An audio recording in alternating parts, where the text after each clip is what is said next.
dia itu paling jelas itu sama dia. Nah di situ coba jadi tahu itu kok dia agak mau gitu ya. Iya, Kenapa sih? ya? Coba dia datangin dulu. Ya coba gue datengin deh, sekalian gue ajak belajar bareng. Pak, Iya deh, kenapa? lu lagi ngapain Pak? Gue lagi ngapa-ngapain. Serius? Kok lu kayak sedih gitu?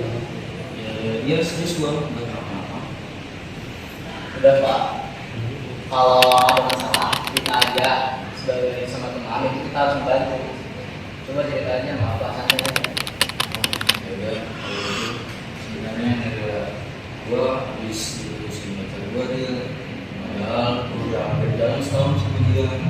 Gue udah berusaha apapun buat dia, udah setia sama dia. Tapi ujung-ujungnya gue tetap pikiran aja sama dia. Juga sih, gue paham. Tapi menurut gue lu jangan terlalu berlarut-larut dan kesedihan. Daripada sedih sama galau, mending lu ikut kita aja belajar bareng. Gimana? Mau gak? Sama Rafa, sama Noval juga? Boleh deh, kebetulan nanti juga ulangan kan ya? Iya, udah ya, ikut gue aja. Deh, ikut deh kita belajar bareng.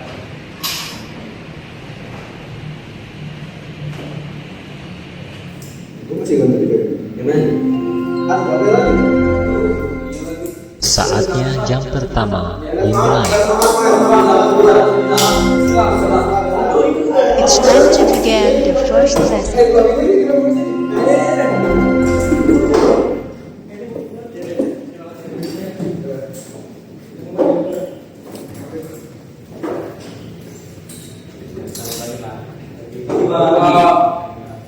Oke, apa kalian sudah siap untuk ujian hari ini? Siapa?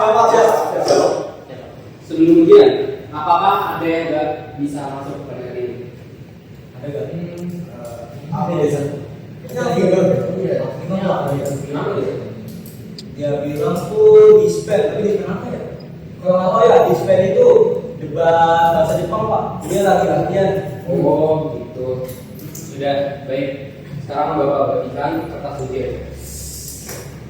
Kerjakan dengan jujur.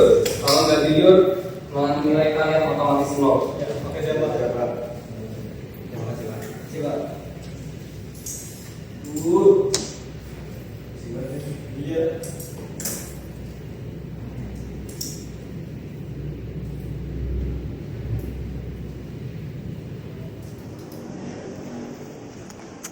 Waduh, udah jam segini lagi.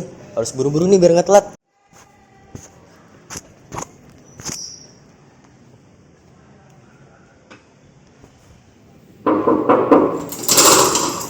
Assalamualaikum. Waalaikumsalam. Kamu habis dari mana aja, Vino? Udah selesai latihannya? Udah Pak. Maaf ya Pak, saya telat. Ya, ya, Bapak. Ya, langsung dulu aja, Bapak ambil kalau sudah selesai. Prestasi.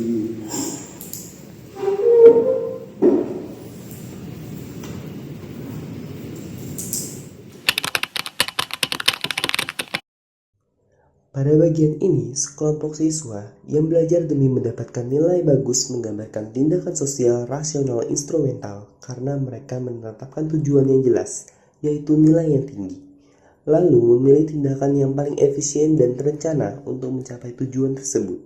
Seluruh perilaku mereka didorong oleh perhitungan logis mengenai cara mencapai hasil yang diinginkan.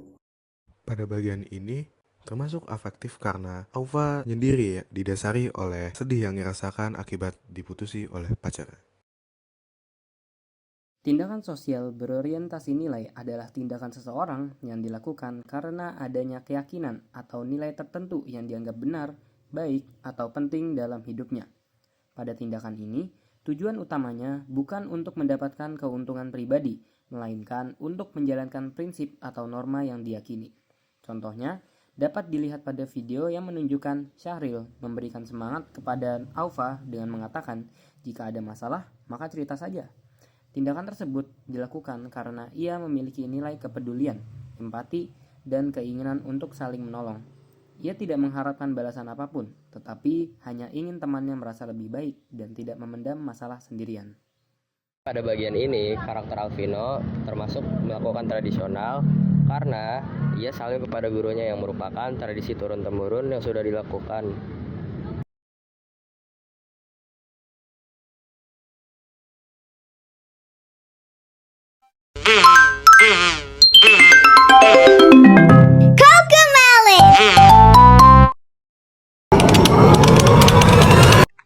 Kami dari kelompok 2. Assalamualaikum warahmatullahi wabarakatuh. Hai semuanya, kami dari kelompok 2 dan setelah ini kami akan menampilkan kepada kalian semua video yang sudah susah payah kami buat selama ini. Nah teman-teman, sebelum mulai menonton video dari kami, izinkan kami terlebih dahulu perkenalkan nama saya kamu angkat bahwa aku yang muda. Aku Isadora, absen 9. Aku terbilang kata, absen 23. Aku berterima absen 29. Aku Marsha Laila, absen 23. Aku Safar dari absen 34. Selamat menyaksikan. Bye-bye. Pertama, proses dan syarat terjadinya interaksi sosial. Hai guys. Jadi di sini kegiatan yang Sekar lakuin adalah menyapa atau proses interaksi sosial yang diberi nama stimulus. Apa sih stimulus? Stimulus itu adalah perilaku yang kita lakuin buat mendapat respon dari orang lain. Nah, sekarang coba lihat ya.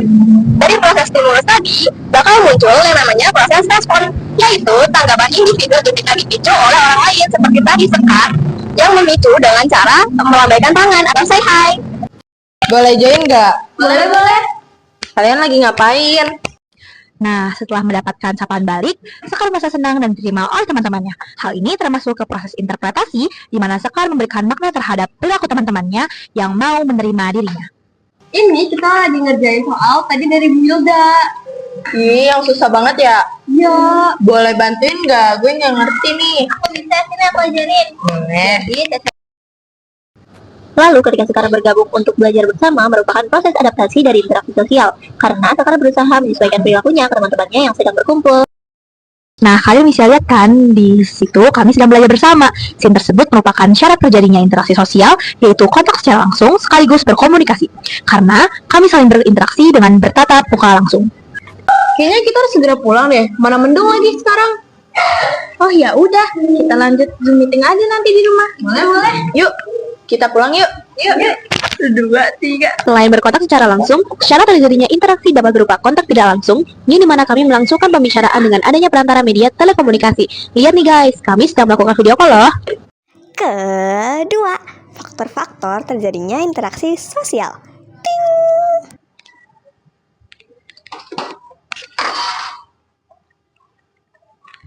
Uti, kok kamu bisa pinter banget di mata ekonomi sih? Aku jadi ngerti loh mata pelajaran yang kemarin diajarin. Makasih banyak ya. Iya bener banget tuh Ti, gara-gara kamu aku jadi bisa ngerti pelajaran ekonomi. Kamu termotivasi dari siapa sih? Kebetulan aku termotivasi dari kakak aku lah, karena dia kuliahnya jurusan akuntan. Menurut aku, kalau kita bisa di pelajaran ekonomi itu keren banget. Aku juga ngikutin gaya belajarnya dia, karena gaya belajarnya dia juga efektif di aku. Si Uti bilang dia termotivasi sama kakaknya untuk belajar lebih giat. Itu udah termasuk ke faktor interaksi sosial, yaitu motivasi. Karena Putri merasa kakaknya mengasih pengaruh. Tapi selain termotivasi, Putri juga merasa bahwa cara belajar kakaknya sangatlah efisien, sehingga dia menirunya agar bisa menguasai mata pelajaran tersebut. Hal ini termasuk faktor identifikasi, karena Putri mengikuti gaya belajar kakaknya dengan sadar dan penuh pemahaman. Oh gitu ya, Ti. Terima kasih ya, Uti. Makasih banyak, Uti. Nah, Ti, lu tahu kan, kita tuh besok tuh ada acara. Maaf, Marsha, nggak sengaja. Yaudah yuk, sini gue bantu. Bisa dilihat kan, Sekar menolong Marsha, gak cuma ngerasa kasihan doang. Dia melakukan sesuatu buat membantu. Dan ini termasuk ke faktor interaksi empati. Duh, kasihan banget deh Marsha, dia nggak apa-apa kan? Nah, yang aku katakan tadi, itu termasuk ke faktor interaksi sosial simpati, karena aku cuma sampai di proses merasakan dan kasihan dengan Marsha, bukan melakukan aksi untuk menolong Marsha seperti Sekar. Marsha, temen-temen banget lu pakai Virgo. Biasanya lu pakai sifat deh. Iya, soalnya tuh gue tuh dari kemarin tuh lihat di TikTok orang-orang tuh cantik-cantik buat pakai Virgo. Nah, apalagi tuh emang yang lagi ngetren kan sekarang bergo kayak gini kan, daripada sifat-sifat. Dan ini juga langsung aja gitu. Lihat deh, scene tersebut merupakan salah satu faktor interaksi sosial yaitu imitasi, yang dimana Marsha meniru gaya jilbab yang sedang tren di TikTok tanpa pemahaman atau bisa dibilang FOMO. Iya sih, tapi kalau menurut gue sih kalau bergo-bergo ya, itu di TikTok tuh lagi famous banget tau merek ini. Lu lihat deh, bagus banget. Hah? Merek Trit. Gila. Melihat Marsha menggunakan jilbab model baru, Camilla langsung memberikan saran produk jilbab di e-commerce yang bagus dan kekinian kepada Marsha. Dan tanpa pikir panjang, Marsha pun langsung tergiur untuk membeli jilbab tersebut. Hal ini bisa disebut juga faktor sugesti. Gila. Itu emang, tapi gue takutnya gak cocok deh sama gue.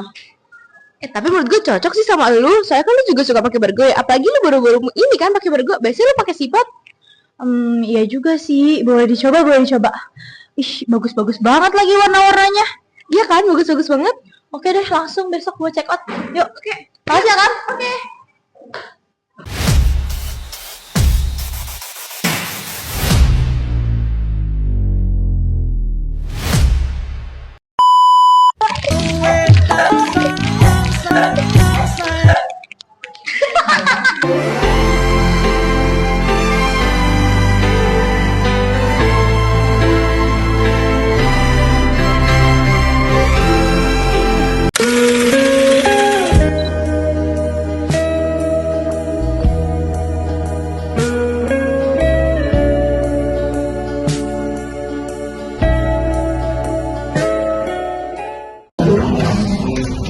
Guys, bahan kita udah mau habis nih, tapi butuh cat sama karton kalau mau lanjut bikin project.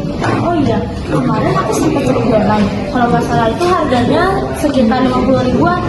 Mending kita patungan aja nggak sih, biar gak berani satu orang aja. Boleh, kebetulan nanti aku lewat sekolah tulis, jadi biar aku aja beli.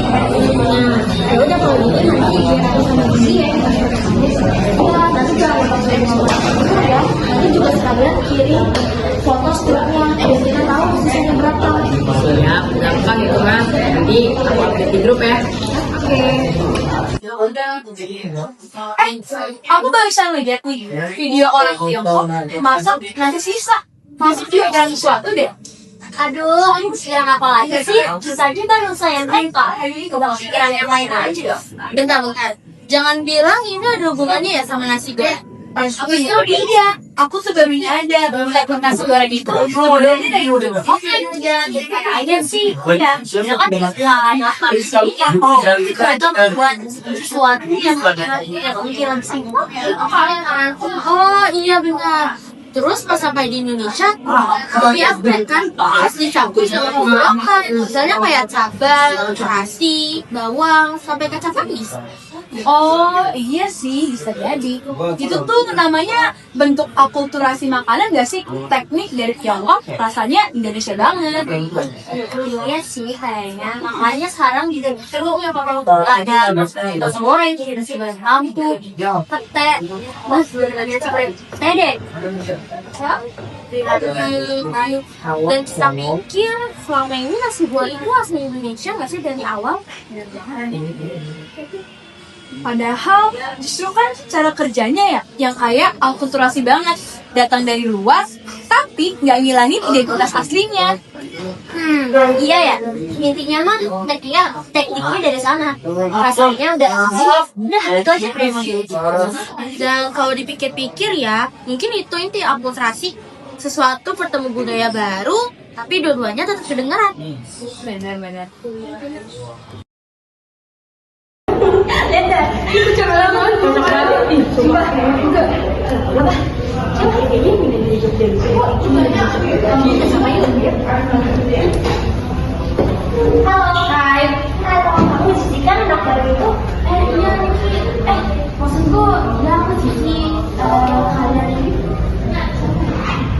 Udah santai aja. Kalau betul-betul kita aja ya.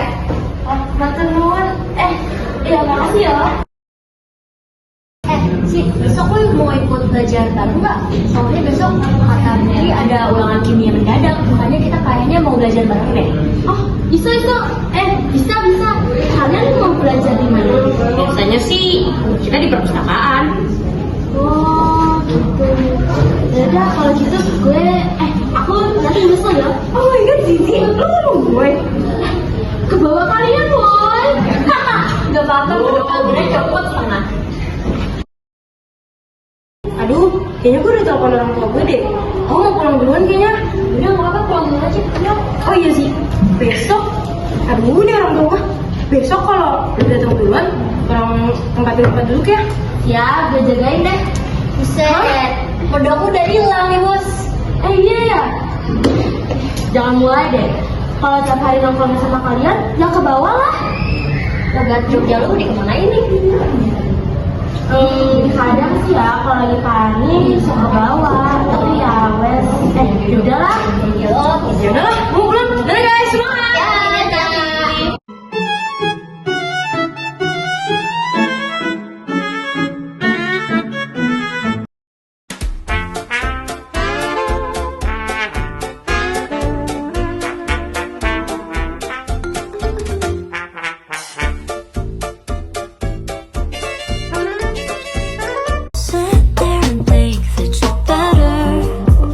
You're older, are you better now that we're older?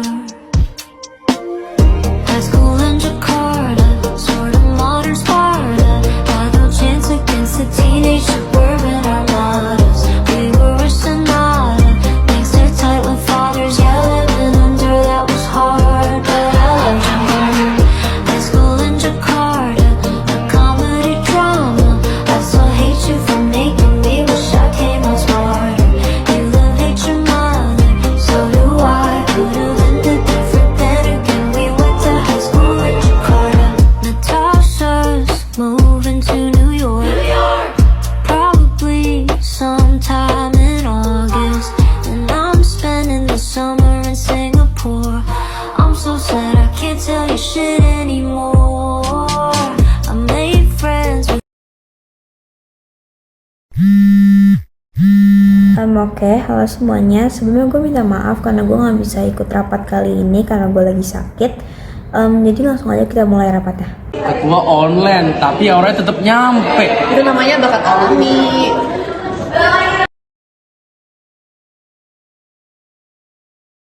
Ini kan lagi mau ngomong.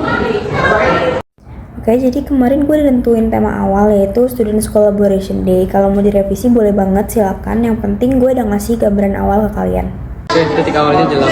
Oke, gue percaya kalian, jadi tolong lanjutin rapat tanpa gue off dulu ya.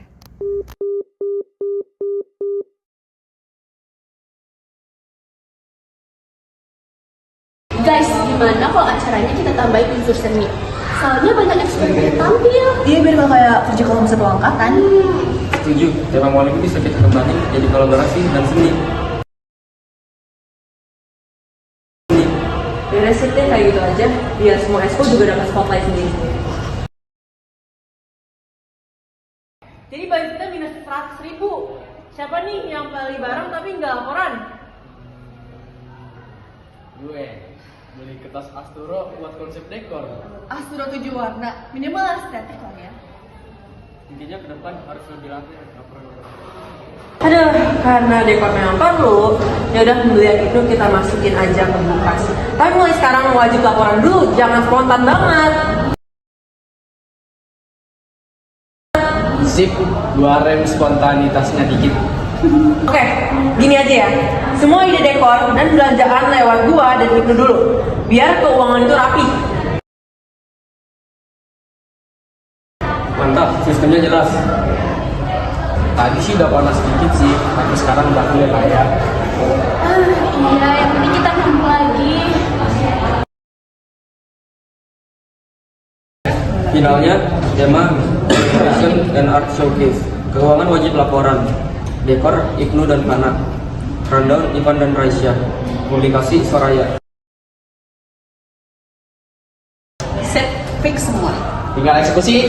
Gas!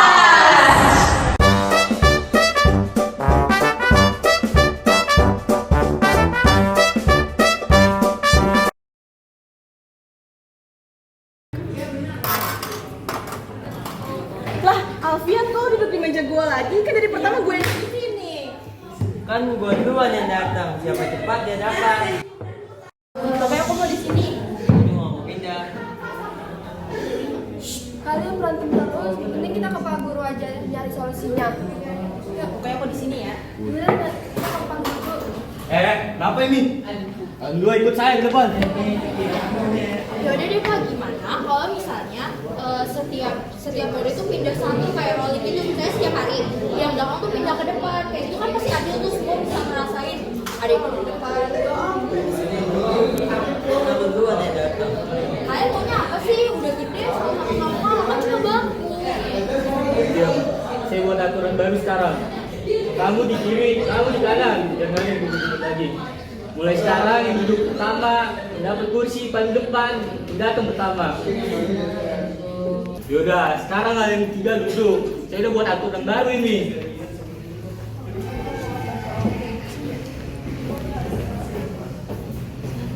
Gimana? Kalian setuju nggak sama aturan saya?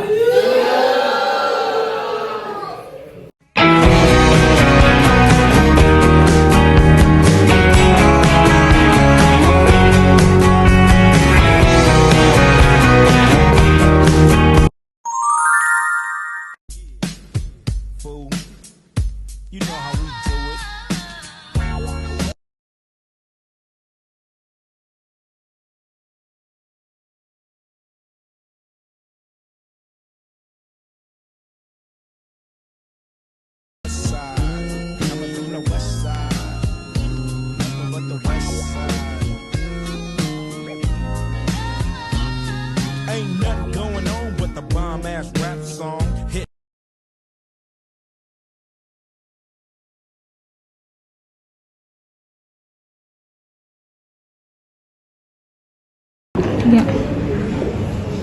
Brian, kok nama aku dihapus dari kelompok sosiologi? Kalau nggak pernah kerja kok. Ya minimal bilang dong, jangan main aku saja. Lu mana aja emang? Lah aku kan ada lomba antar sekolah. Harusnya lu pernah dong. Lu udah gua telepon kok, gimana sih? Ya, kan dibilang ada lomba gua. Ini tuh nilai kamu buat banget, nggak gua doang. Iya gua ngerti, tapi kan nggak gua juga sepenuhnya yang salah. Ya iyalah. Ya udah kita nanti tanya gurunya deh, salah siapa?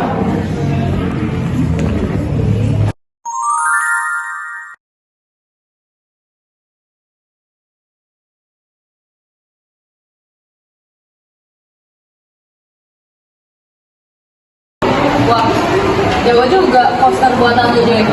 Iya lah, sekarang baru dapet jurusan. Cepet ya, gua mah udah latihan dari kemarin. Ingat ya, kemarin tuh gua juara 2 dan gua yakin kali ini di poster gua bakal juara 1. Ya, emang juga tahu. Makanya dari kemarin tuh gua udah keras. Lu ngeser nih. Ya. Kayaknya jurinya soal yang poster yang pesannya kuat gitu. Seru sih kali ini tandingnya. Ya, semoga poster kita tuh masuk di sadar mereka. Ya, gak apa sih kalau sama kita doang yang menang. Iya sih, ya jurinya sukanya ya yang poster yang bagus, yang posternya kuat. Ya iya, makanya semoga aja tuh poster kita berdua bisa masuk gitu sadar mereka. Iya sih, tapi ya kalau juga kompetisi, kalau satu kelas itu nggak mungkin deh 2 juara bisa menang. Mungkin udah satu dari kita doang. Ya udah nggak apa-apa lah, gitu kan lomba itu bukan buat kesukaan, tapi buat berkembang. Mobil yang baper ya. Kalau menurut aku sih, kepastian sekolah kayak gini tuh gara-gara anak muridnya kurang sadaran, bukannya fasilitas yang kurang. Aku kurang setuju sih, itu masalahnya tuh ada di fasilitas yang tempat sampahnya tuh memang tempat sampah tuh cuma ada di beberapa titik doang. Tapi dari hasil survei minggu lalu juga pada bilang tuh kalau misalnya yang kurang sadaran tuh siswanya bukan fasilitasnya. Tapi kemarin data dari OSIS tuh bilang kalau tempat sampah di situ di bawah standar ramah lingkungan. Ya itu kan menurut OSIS. Jadi kamu lebih tinggi mana, fasilitas atau kesadaran yang kurang memadai? Gimana ya? Kalau aku merasa dua-duanya tuh penting, tapi kalau sekarang fasilitas tuh lebih mendesak. Gimana kalau misalnya kita gabungin keduanya aja? Jadi